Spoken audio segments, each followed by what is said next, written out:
personnes sont converties, hein, donc chrétiennes, depuis moins de 15 ans? Levez le doigt. Depuis moins de 15 ans. D'accord? Combien de personnes sont converties depuis plus de 15 ans?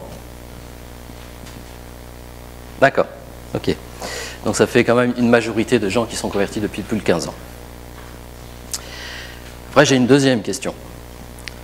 Alors cette deuxième question, il faut la prendre, on se méfie quand on pose des questions, il faut la prendre de façon, comment dire, de façon bienveillante, de façon méliorative, le contraire de péjorative. D'accord? Et c'est une question qui n'est pas du tout accusatrice. C'est une question qui remet en question, moi qui me remets en question. Hein, je suis parmi vous, je suis comme vous. Combien de disciples avons-nous fait? Combien de disciples ai-je fait? Il est dit faites des disciples. On le sait tous. Question que je me pose souvent. Je me suis converti à 25 ans, donc j'ai plus de 30 ans de conversion. Combien de disciples as-tu fait, Denis? Toi qui as à cœur l'évangile. Toi qui as à cœur l'évangélisation.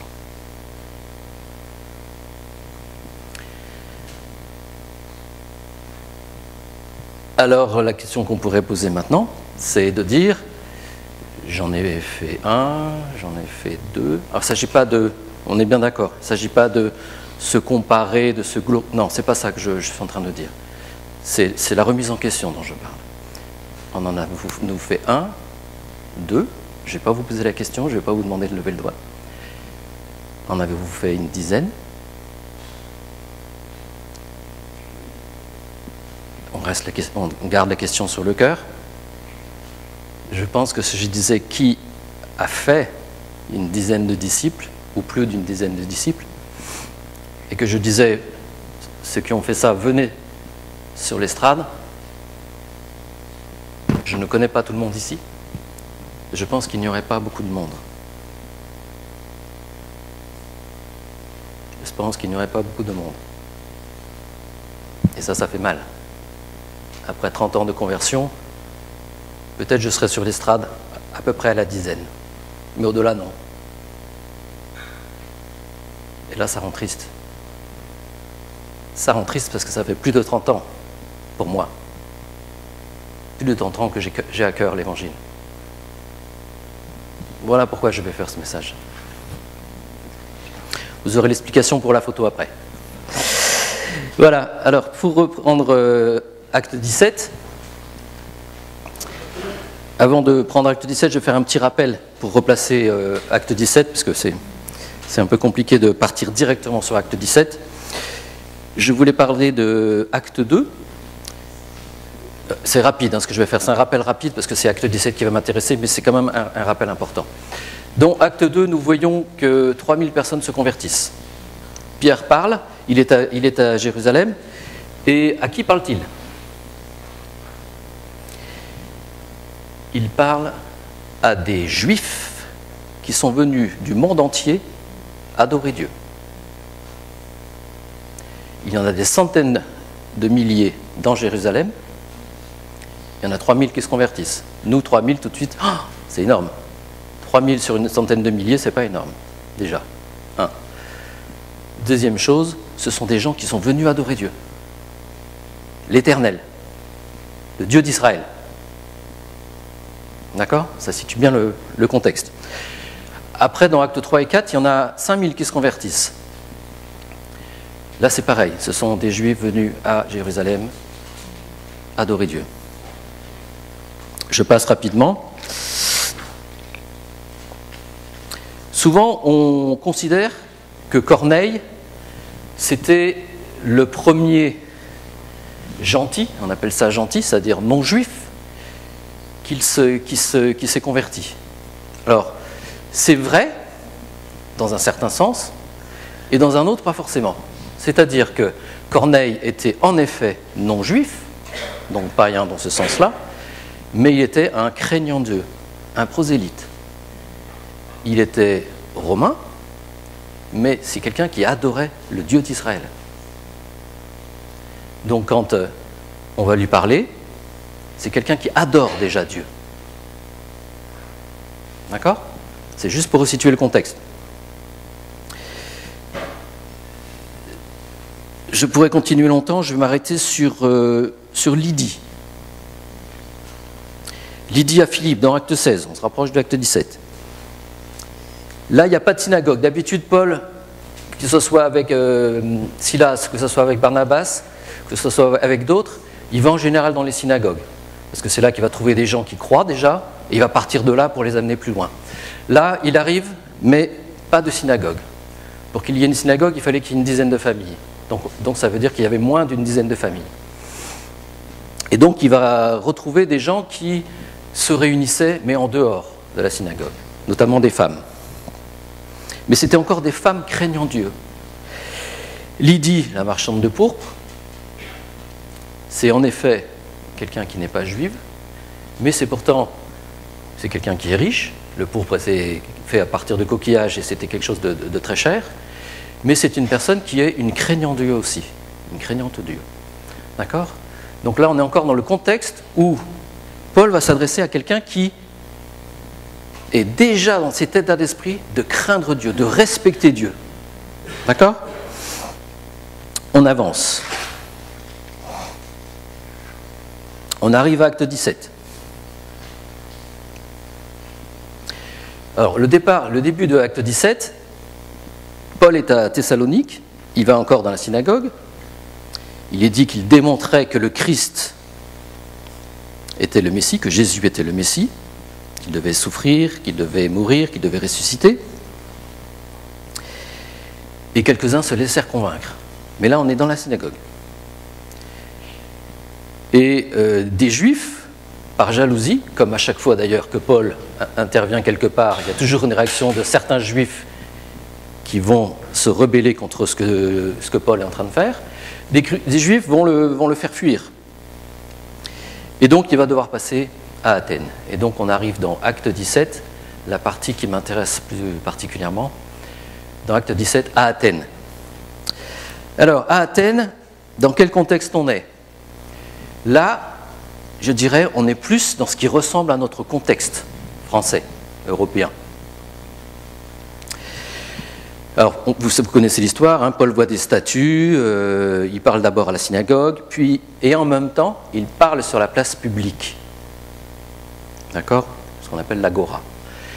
Il parle sur cette place parce que, contrairement à nos places ici, place de marché, ce n'est pas un endroit où on parle, où on discute, c'est un endroit où on marchande. On achète des choses, on vend des choses. Là, à Athènes, c'est différent.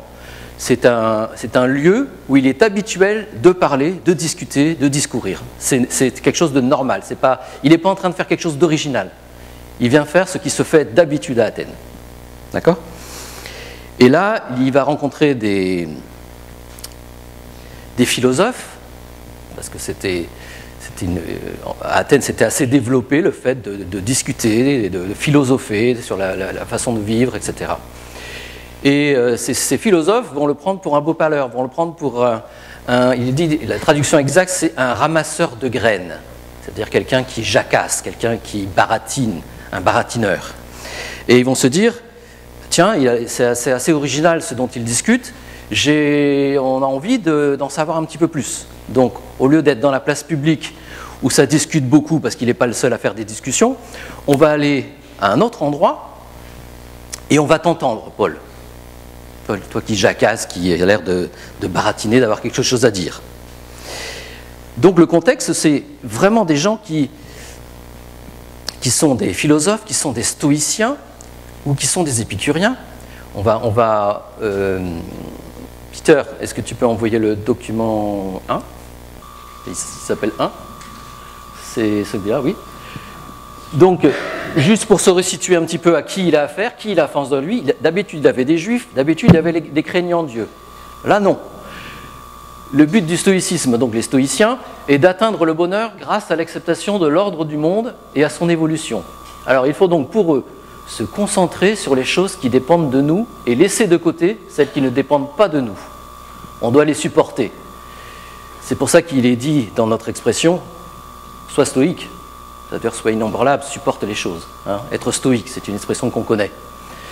Bon, cette philosophie est issue de Zénon, au IIIe siècle avant Jésus-Christ, et pour lui, on doit rester indifférent à la douleur, comme au plaisir, ne pas être dominé par la chair, puisque ce ne sont pas les choses qui troublent l'homme, virgule, il devrait y avoir une virgule, mais la perception qu'il en a.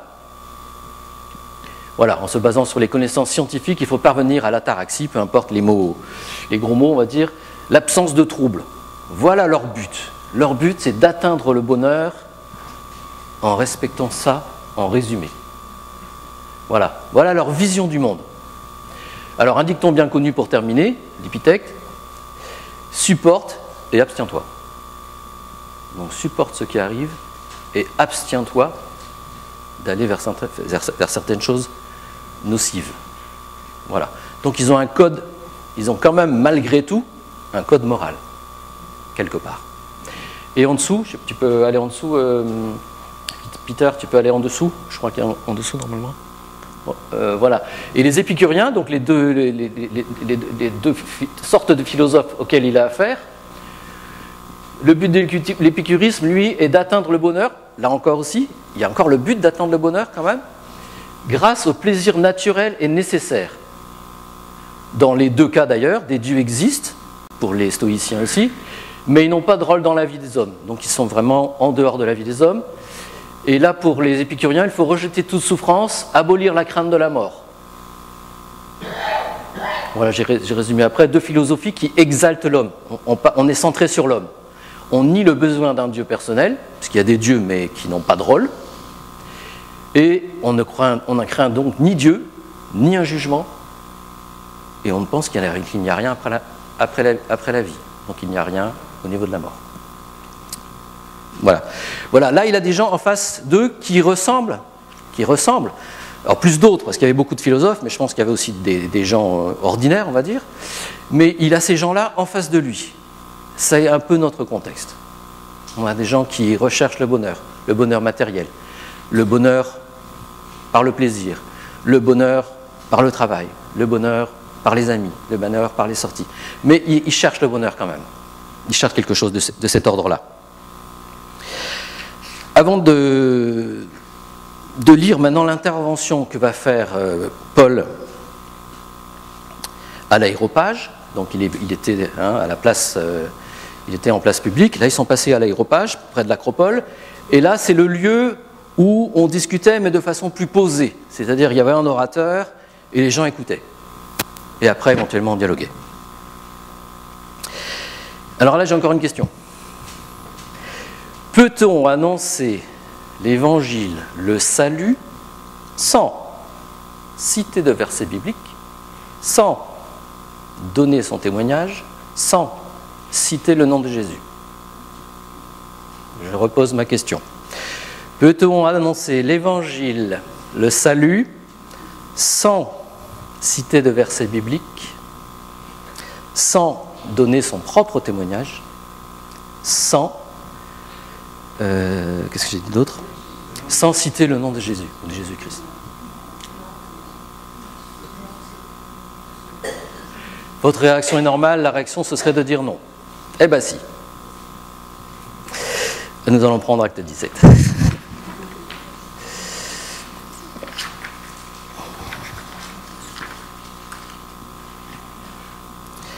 Alors, c'est bien si tu affiches acte 17,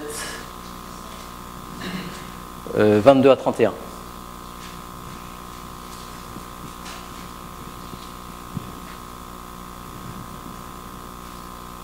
Acte 17.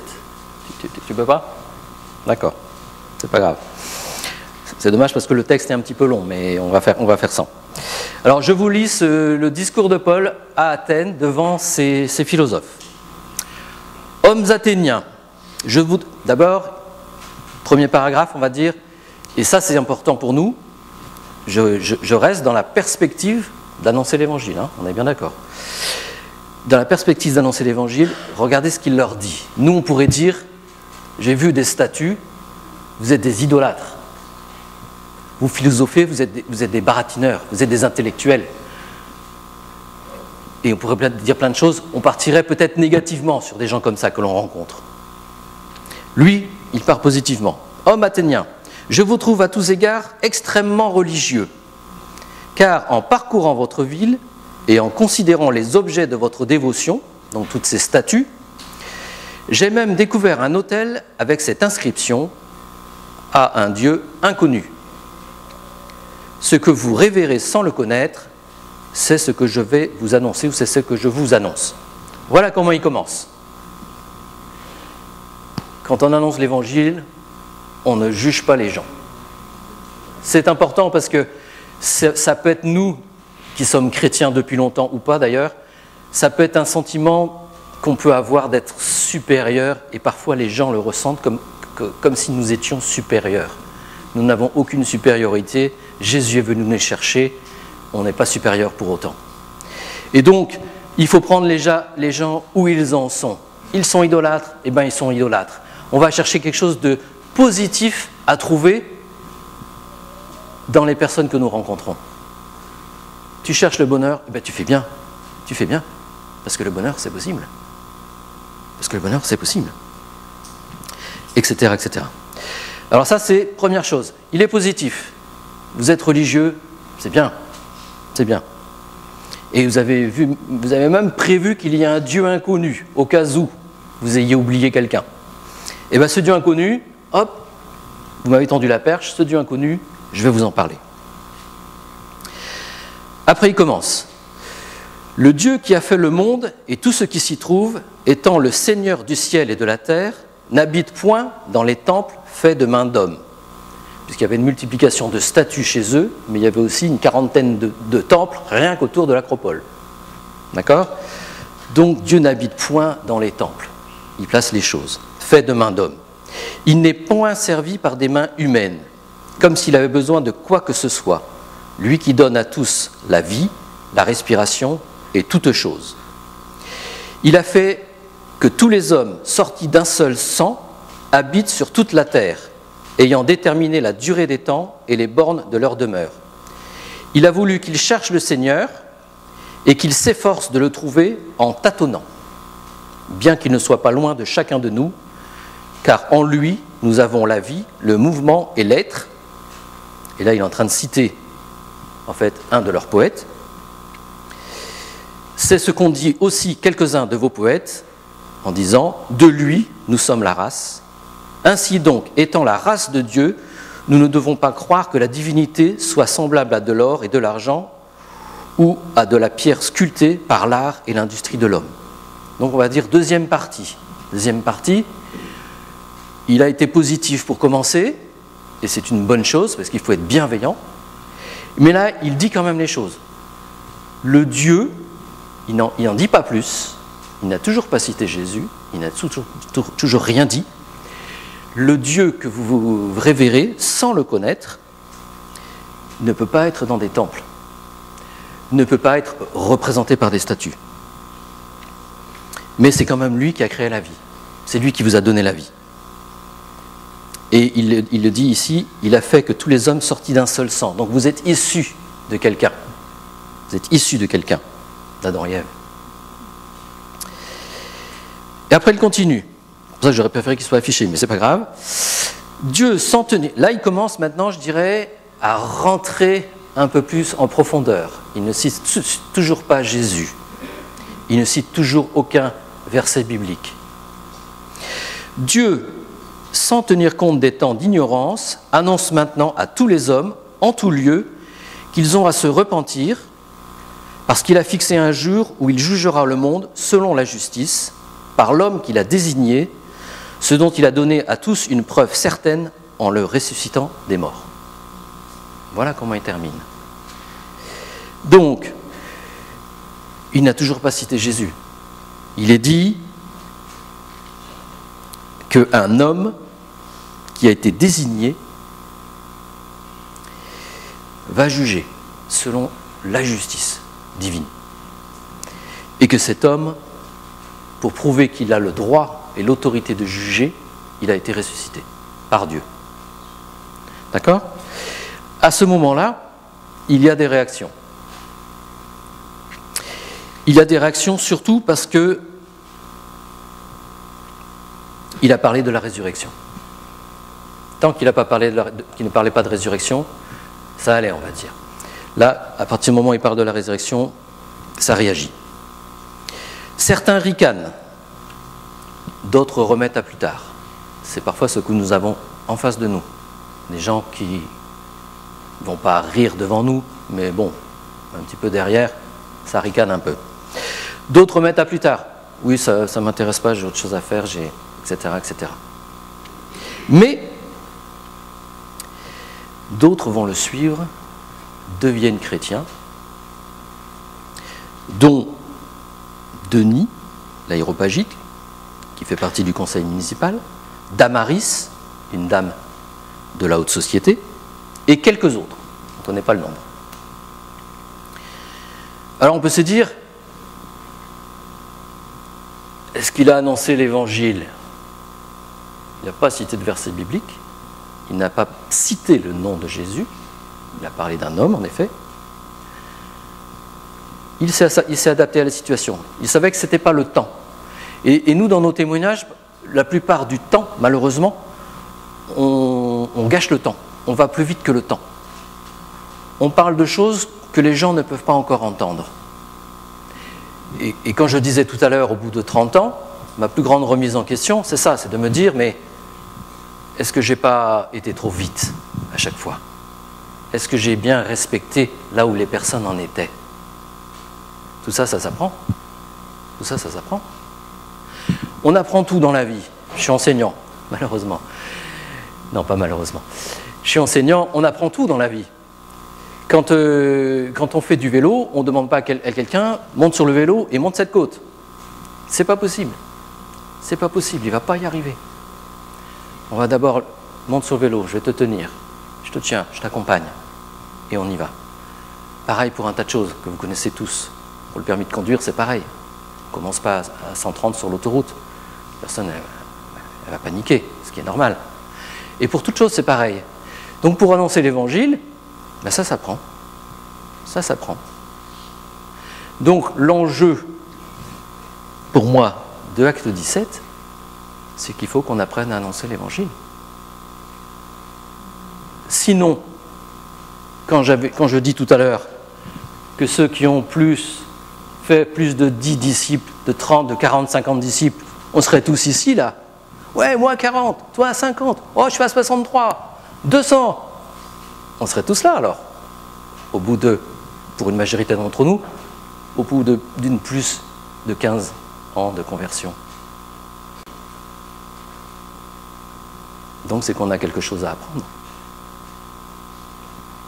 Et l'enjeu pour une église, c'est de l'apprendre en tant qu'église, avec l'église, avec les uns les autres.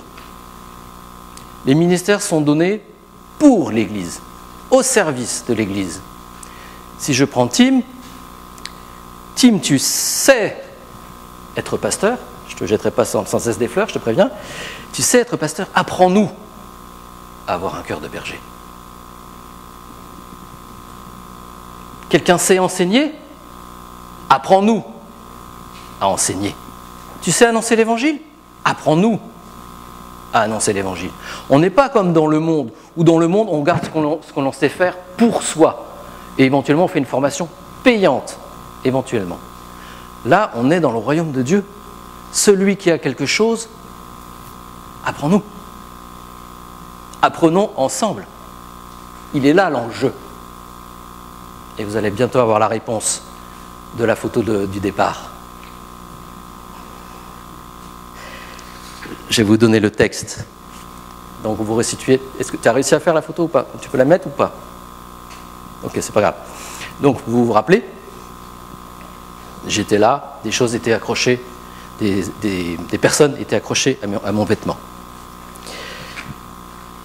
Avant de citer le verset sur lequel je m'appuie, je me dis que pourtant après pratiquement 35 ans de conversion et de désir d'annoncer l'évangile, avec des hauts et des bas, avec des périodes où j'ai rejeté le Seigneur plus ou moins, où j'ai été j'ai été de côté, il faut le dire aussi, où il y a eu une période de Job, on en parlera un jour, donc des périodes difficiles, des périodes moins et plus faciles.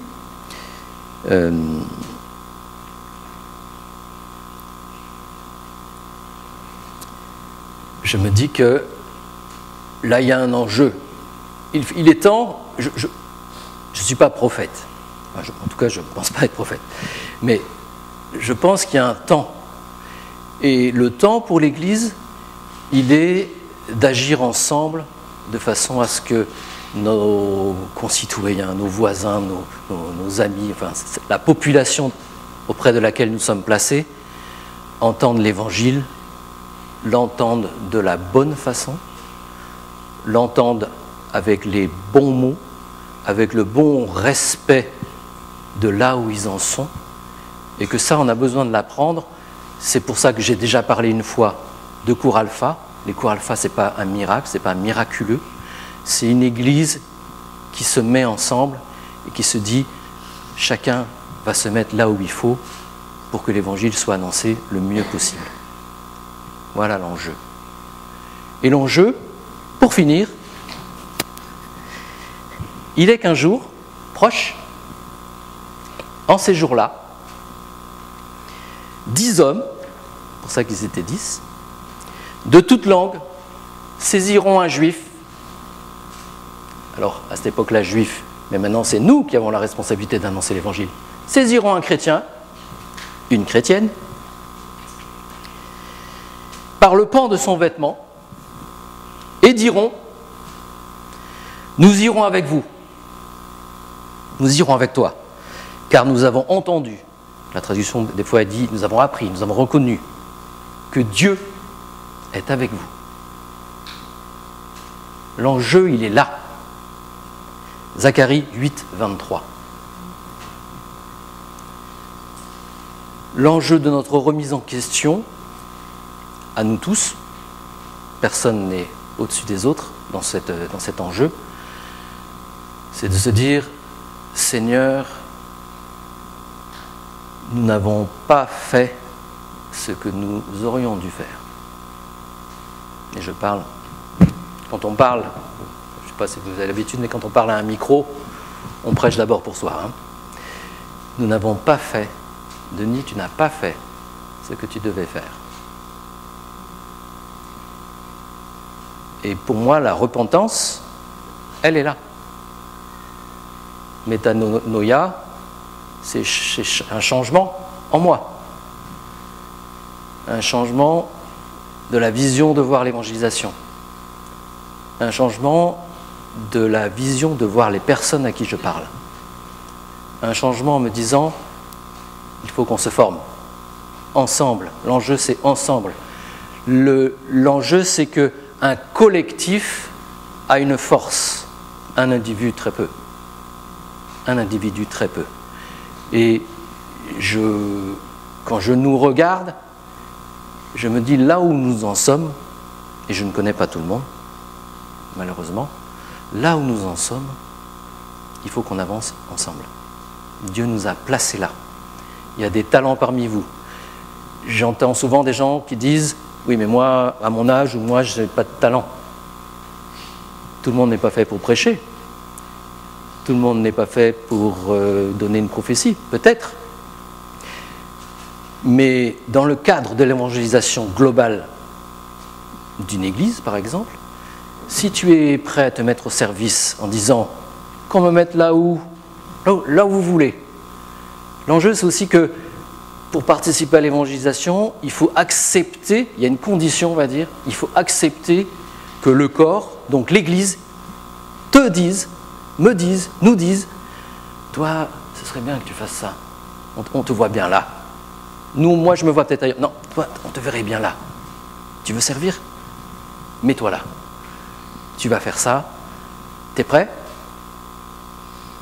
Si t'es prêt, c'est bon. C'est juste ça. T'es prêt? T'as pas de condition? Si t'as aucune condition, alors t'es prêt. La condition, c'est d'être sans condition. Là, tu es prêt. Et à ce moment-là, je pense que nous pourrons rentrer et tendre vers ce but qui est que les gens s'accrochent à nous. Et ça commence. Et ça commence. Ça commence. J'écoutais Tim avec quelqu'un qui vient le voir régulièrement. L'autre jour, Isabelle a amené des collègues à la maison et il y a une jeune de 24 ans qui commence à me dire, parce qu'elle voit qu'on est chrétien, commence à me dire, moi de toute façon je suis athée et ce qui s'est passé avant ne me concerne pas. Avant je me serais dit, aïe aïe aïe, ça va être dur. Et là je me suis dit, super, super quelque part, Seigneur, eh ben, on va pouvoir discuter, c'est intéressant. 2 heures après, cette personne est repartie en disant, la prochaine fois, je reviens avec une liste de questions. Et elle s'était déclarée athée, non intéressée. Et je me dis, l'enjeu il est là, ça fait une, mais demain il y en aura une deuxième qui s'accrochera, une troisième personne. Et pour chacun d'entre nous, l'enjeu c'est pas, il n'y a pas les évangélistes et ceux qui ont l'aura, non. C'est chacun d'entre vous qui a des amis, qui a des relations, qui a un membre de sa famille qui va venir s'accrocher. J'ai entendu dire, j'ai ouï dire des traductions disent, j'ai ouï dire, j'ai compris que tu connais Dieu et j'ai envie de te suivre. J'ai envie de m'accrocher.